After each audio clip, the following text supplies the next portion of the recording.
المتساهم الآخر اسمه عبد الله عدنان بن محمد عدنان، وموضوعه من وهج الاستقلال نشعل شموع الأمل لغزة. فليتفضل.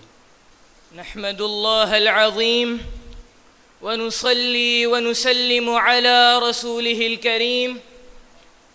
أما بعد، أيها الحراس لرايات الكرامة، نحن اليوم في باكستان نحتفل بيوم الاستقلال، يوم زرع فيه نبت الحرية وتفتحت فيه أزهار الوفاء والوعي، لكننا لا نراه كحفلة ولا كيوم نردد فيه أناشيد الوطن ثم نسكت، بل هو روح تتنفس وميثاق يلزمنا بمن لم يذوقوا طعم الحرية بعد.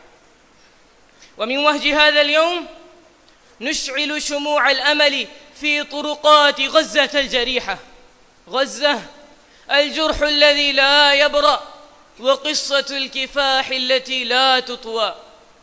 في غزة يسكن الوجع وتغفو الأطفال على أصوات القصف والقهر. يا غزة يا غزة، يا دمعة في جفن الفجر، يا رصاصة في قلب طفل لم ينطق أمي بعد، يا شمعة تضيء طريق العزة.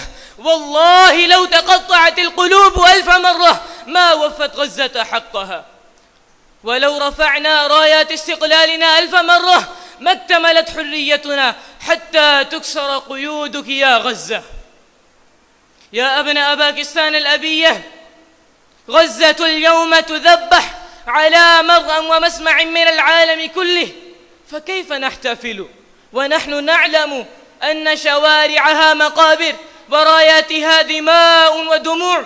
فأسألكم بالله، أين سلاحكم؟ أين مقاطعتكم؟ أي صلاة دعوتم فيها لغزة؟